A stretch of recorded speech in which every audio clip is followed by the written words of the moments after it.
heard me last Wednesday, my 7-year-old grandson Lucas started to crawl. And we was so happy. Beth took a little video of him, so we got to watch the video, even though we couldn't be there. And it is just so neat to see that little boy getting around. But it also brings a new set of problems with it as we prepare for him to come and see us the next time. We got to make some changes in our house. And we're going to have to constantly be watching that boy because he's going to get into something. We're going to have to kind of child-proof things, but even though you child-proof everything, you've got to keep an eye on them and make sure that they stay out of trouble. And so I can just picture what might happen when Lucas comes to see us someday in the future, because there are a lot of attractive hazards around our house. One of them is the staircase. And those of you who have been at our house know that we've got a staircase going up to the second floor. And I can just picture that boy crawling up those steps while we're not looking. And before we know it, he's up there and he's in trouble. In fact, let's imagine that happened. That Lucas, while we had our heads turned for just a moment, you know it doesn't take very long. We had our heads turned for just a moment, he starts crawling up the stairs. And he's doing good, man. He's going up 5, 6, 7. He gets up there about the 7th step, and he's up pretty high. And he starts looking around and thinking, I don't need to be up here. Now, of course, when Lucas got there, I've been very careful to say, now, you don't do this. And I point to all electrical outlets and say, no. And I point to the things that are breakable, and I say, no. And I especially point at the stairs, and I say, no, do not go up here. But he's disobeyed me, and he's gone up there. There he is on the 7th step, and he wants to get down. And he figured out how to go up, but he hasn't been able to figure out how to get down. He's kind of got himself turned around, and he's looking, and it's scary. And he starts crying. And he's holding on with a death grip. He's got one hand on the banister, and he's got one hand on the tread of the stairs, and he doesn't know what to do. He wants to go down, but he doesn't know how to do it. All right, now, there are some different things that I could do as his grandfather that loves him. One possibility would be that I could teach him a lesson. I could teach him a lesson. And I could go up those stairs, and I could give him just a little push, and he'd come tumbling down those stairs, and how big he would crawl up there again. And I'd say, well, you know, you deserve this because you put yourself in this position. I told you no. I said not to do this, so really you deserve all the pain that you're going through. So I'm just going to give you a little push, and we're just going to let nature take its course and let gravity do the punishment. I could do that. Another possibility might be that when I realize what Lucas has done, and he's up there on the 7th step, and he's put himself in danger, I just start yelling at him and fussing at him and saying, I can't believe that some grandson of mine would be so willfully disobedient and do exactly what I told him not to. I told you not to climb up these stairs, and you did it anyway. So you see if you can figure out how you're going to get down. I can do that. Or I could go up the stairs, and I could grab it, and I could rescue it. I tell you this to illustrate a little bit about the story that we're going to read in God's Word in just a moment. Because there is somebody that's watching all the time. And that may make some of us comfortable, it may make some of us uncomfortable. We don't really think about it a lot. We're going to talk this morning about Job. Job went through more trials and suffering than most any man did save himself. Job had so much. And let me give you just a little bit of background before we read the scripture. Job was a very wealthy man. He had houses, he had possessions, he had cattle, he had fine clothes, he had good food to eat, he had everything that he needed and more. He had a family that was close, and he had his children, and they were close to him, and they spent time with one another. And then Job lost it all. He lost it all. He lost his possessions. His cattle died. His house was in ruins. His children lost their life. He lost it all. And Job's wife told him, why don't you just give up? Why don't you just curse God and die? And Job had some friends in quotation marks, that decided they were going to come and cheer him up. And the passage that we're going to read is right after these friends have come and cheered him up. And basically these friends said to him, Job, you must have done something wrong for for God to be letting all this stuff happen to you, all these bad things that have come into your life, something is wrong with your life and you need to straighten up and you need to get right with God, and then your life will get right. That's where we are at Job chapter 10. So please turn with me to Job chapter 10.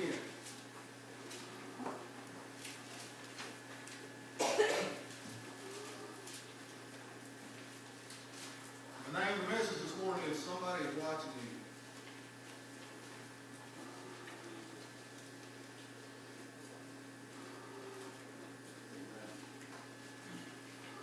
Job chapter 10. It's in the Old Testament right before Psalms.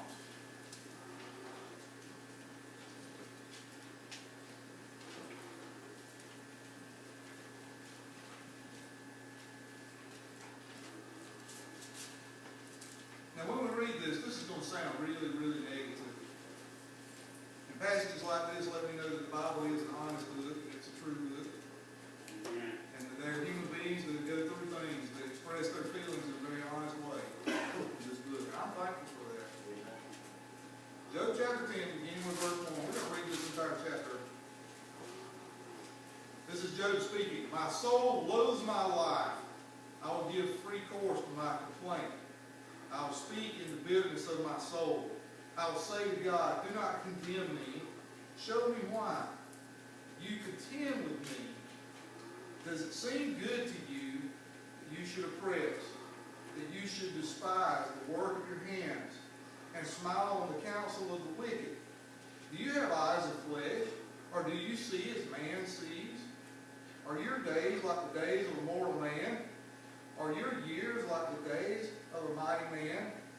That you should seek for my iniquity, and search out my sin, although you know that I am not wicked, and there is no one who can deliver from your hand.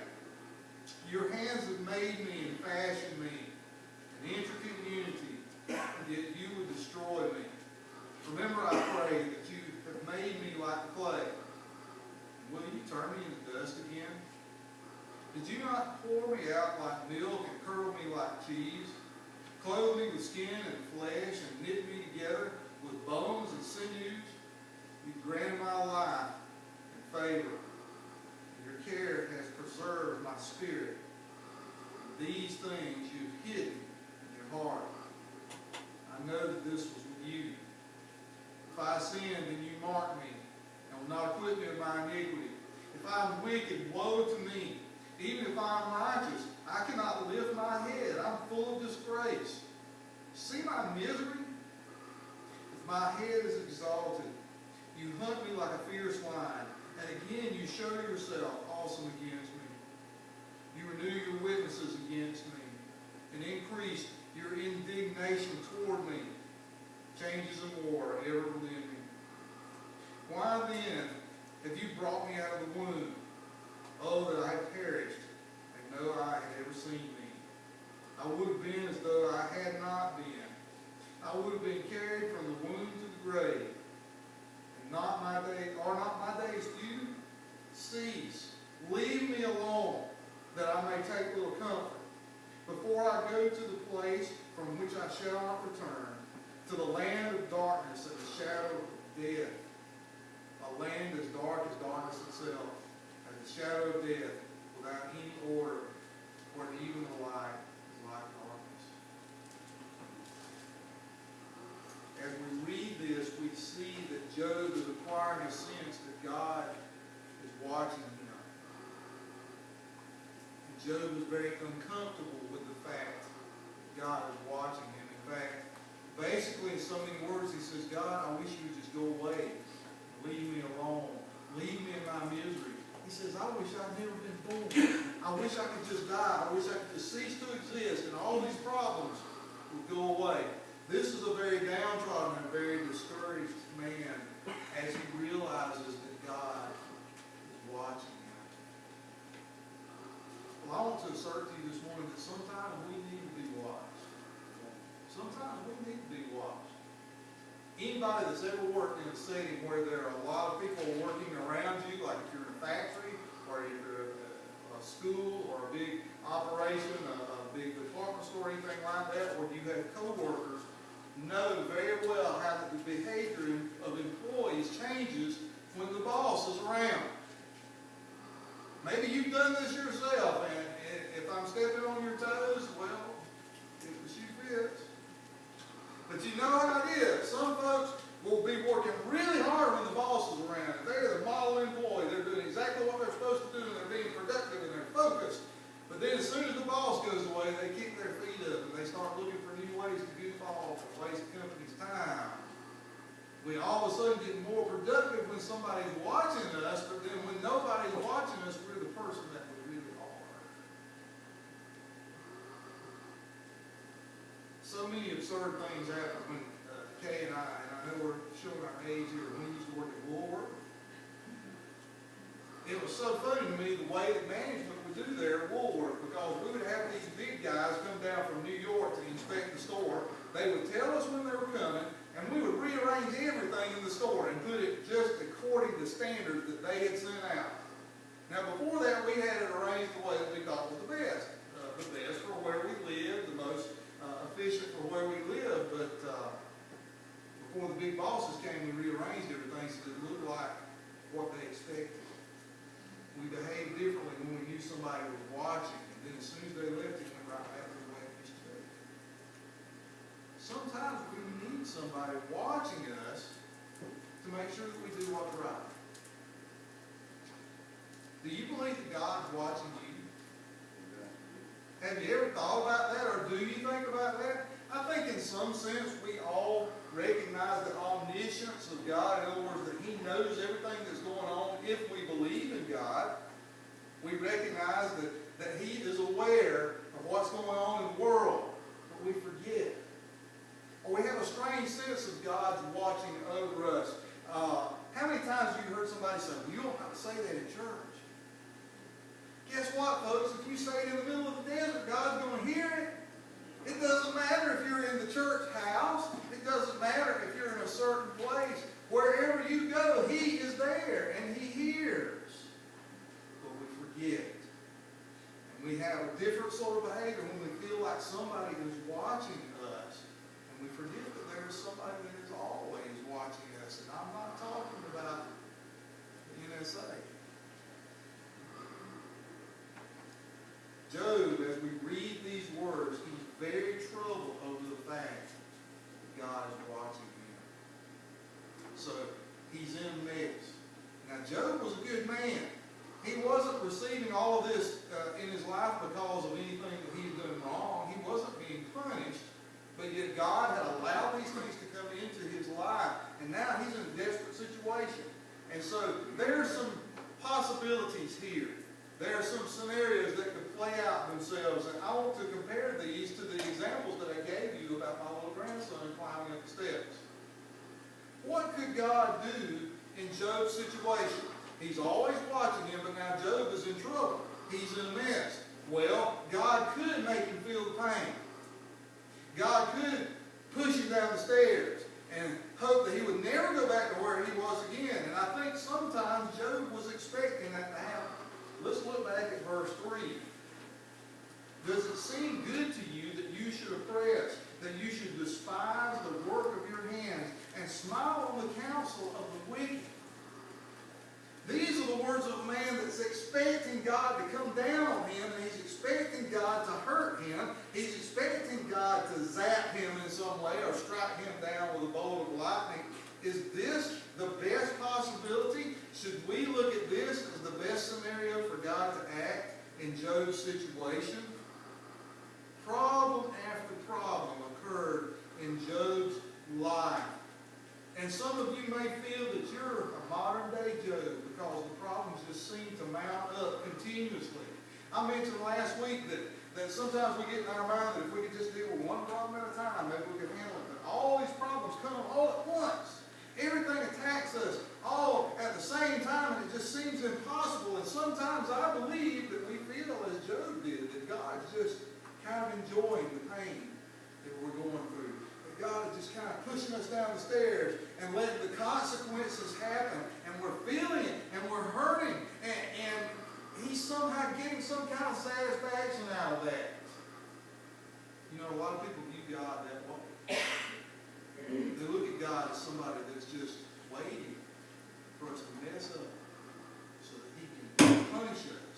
so that he can come. I know, I'm sorry, I woke up somebody. He's just waiting to punish us. He's just waiting for that opportunity. And if you feel that way about God, if that's your relationship with Him, if you're in trouble with Him and you just feel like He's punishing you and He's enjoying you hurting, let me ask you a personal question. Who are you spending your time with?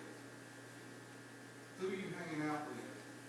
What are your friends saying to you? What are your co-workers saying to you in your situation? Remember, Job just had some friends come over and tell him, well, all this is happening to you because you've been so bad. There's something wrong in your life, Job, and you need to straighten up. There's something that you've got to get right. You have done something wrong. And a lot of times when we get in a desperate situation, as Job himself was in, at this time, we'll start listening to folks that will give us bad information. We'll start listening to folks that will bring us down, that will discourage us.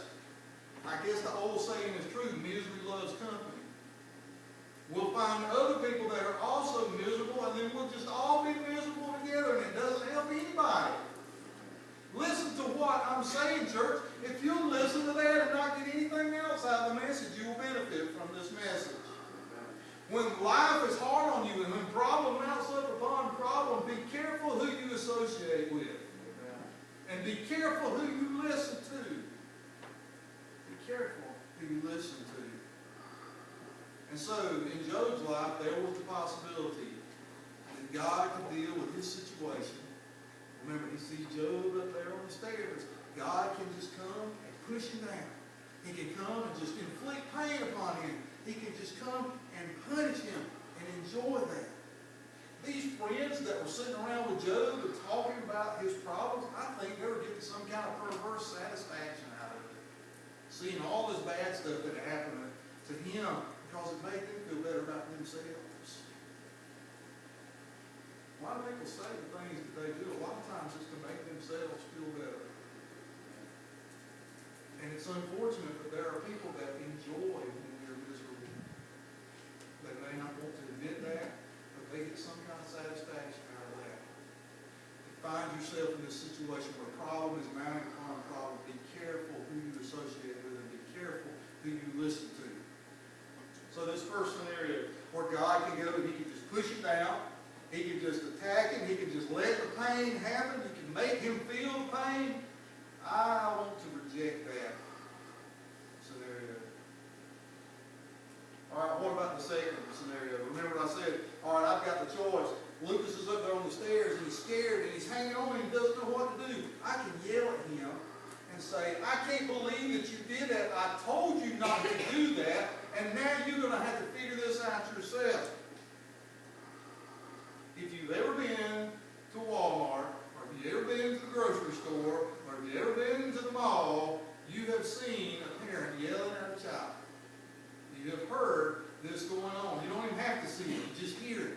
I was out in the parking lot at Kroger several months ago, and this must have been 100 feet away from me. I hear this woman yelling at her child and talking to him like he is a dog.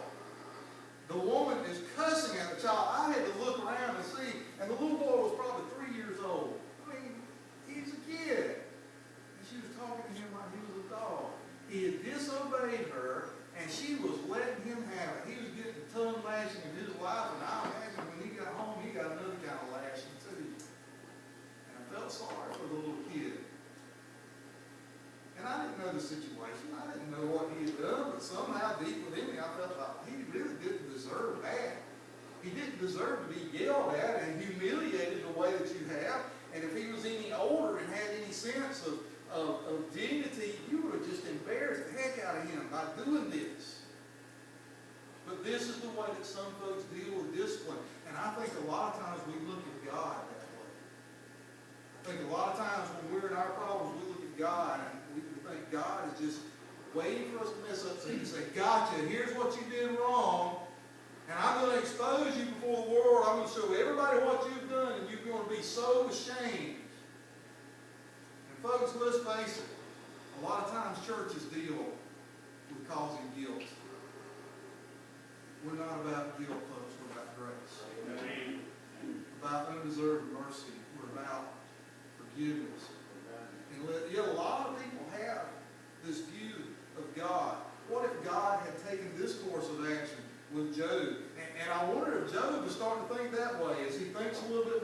situation. Let's read on a couple more of these verses, starting back at verse 4. Do you have the eyes of flesh, or do you see me as man sees? Are your days like the days of a mortal man? Are your years like the days of a mighty man, that you should seek for my iniquity and search out my sin? Although you know that I'm not wicked, and there is no one who can deliver from your hand.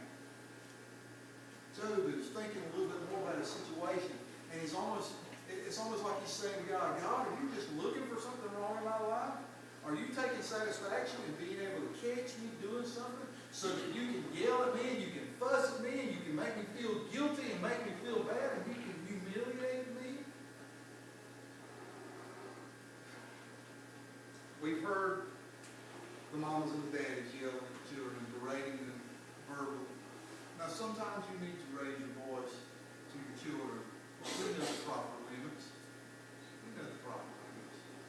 But you know, this type of punishment doesn't go away as the children get older, and pretty soon they will be in other situations where other adults are having to administer some kind of discipline. And it's unfortunate, but some other adults feel that this is the best way to get behavior in line. I heard a story about a college professor who loved to humiliate his students. And this is the way he would do it. He taught a very difficult class. It was organic chemistry. And after the exams were done, he would hand out the test back to the students in descending order of grade. He would start out with the one that did well, and hand them in, there'd be just a couple of A's in the class because it was a tough class. Then he'd hand out the B's and he wouldn't say anything. Then when the C's started coming, the smart remarks started coming from the professor. By the time he got to the D's and the F's, not only would he make fun of the person that made the grade, but he would read some of the answers that they put on the test and say, can you believe that this idiot wrote this on this exam paper? Can you believe that somebody could be this foolish to do this? Nobody wanted to learn about organic chemistry. Everybody wanted to get out of that place as soon as they could. And the word spread around the campus, don't get this professor. You don't want to be in there. So is this the best way to deal with somebody that's in trouble? Is this the way that God deals with us? That he yells and screams at us and he humiliates us and makes us ashamed? Is this the best outcome for all of this? I would reject that one too. All right, I gave you a third scenario too. And that is, there's Lucas up there on the seventh step and he's holding on real tight. And I went up there and I just grabbed him up and I rescued him. Is this the best scenario? Let's go back to our passage of Scripture. Verses 8 and 9. Your hands have made me and fashioned me in intricate unity. Yet you would destroy me. Remember, I pray, that you have made me like clay. And will you turn me into dust again? Job is saying, God, you've done something that nobody else could do.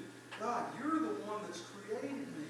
God, won't you please listen to me? I need you to come and rescue me. I need you to come and snatch me out of my problems. I need you to come and take me away. Lord, help me in my situation. Is this the best scenario? Is this the best possible outcome for Job's problems?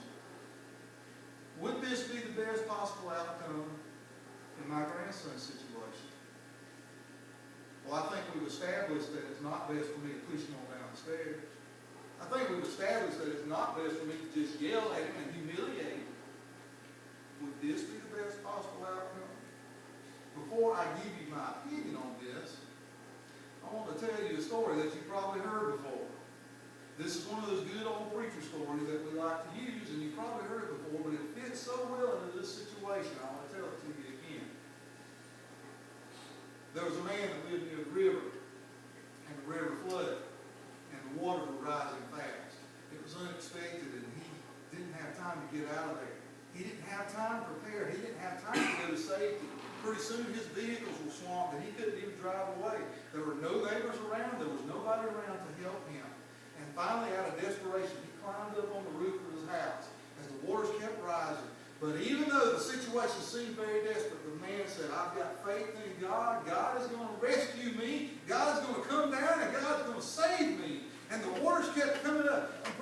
big boat came by. And the people in the boat yelled out and they said, we've got a rope. We're going to throw you a rope and we're going to pull you over here so that you can get in the boat with us. And the man said, no, I've got faith in God and God's going to come and save me.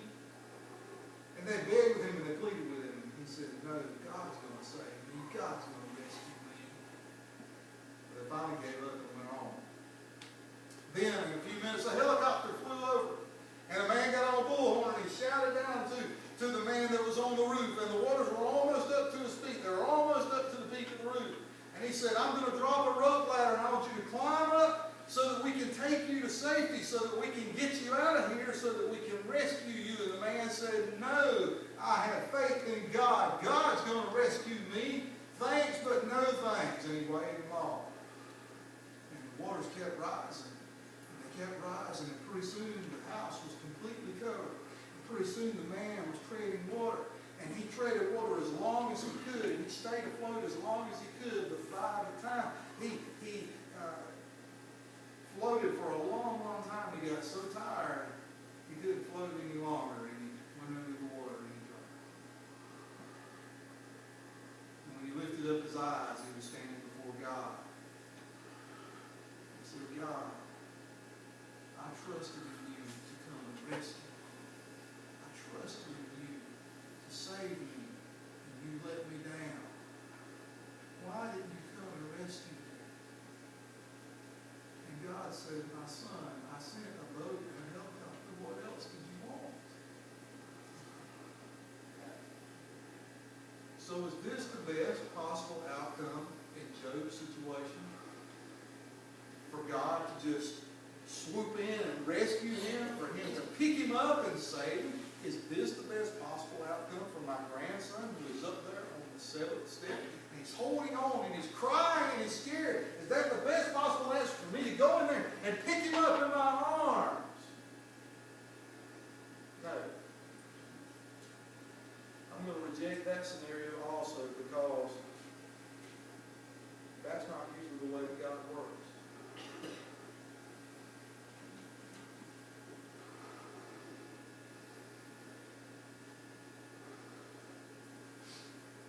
Best possible scenario. I, the loving grandfather, go up and I see my grandson in trouble. And when I go to him, he recognizes me and he knows that I love him. And he lets go. And he reaches out to me and he flings himself upon me. He throws himself in my arms and then I take him up. And he's safe. It's not that I come and snatch him out of his situation unawares. The best possible outcome is that he trusts me. He knows how much I love him. And we find ourselves in a world full of problems. That's the best possible outcome for us. That is a relationship that God wants with us. He's not a God that wants to come down on us and crush us and inflict pain upon us. He's not a God that wants to just yell at us and berate us and humiliate us. He's not a God that just comes in sometimes and makes all of our problems go away. He wants us to let go and reach out to Him. Amen. He wants us to let go of what we're holding on to and cast ourselves to Him and throw ourselves in His arms. Cast all of your cares on Him because He cares for you. Amen. So folks, if you're feeling like Job this morning, if your problems are overwhelming you and you're waiting for some miraculous rescue, here's what you've got to do before anything can happen. You've got to let go and throw yourselves into the arms of God. Amen. And you will find that you can trust Him because He loves you more than you could possibly imagine. You will find that you can trust Him even though your prayers don't get answered exactly the way you expect. As Kay said earlier. You will find that you can trust Him if, as my brother said in his prayer, you will turn loose. What do you need to let go of this morning? Which situation do you find yourself in? Are you expecting God to come down on you and Because misery loves company, you're surrounding yourself with friends that are just bringing you down even further. Are you expecting God to shame you into doing what's right by yelling at you and pointing a finger at you and judging you? Are you expecting that to happen from God? Are you expecting God to just come in and remove all your troubles? The best outcome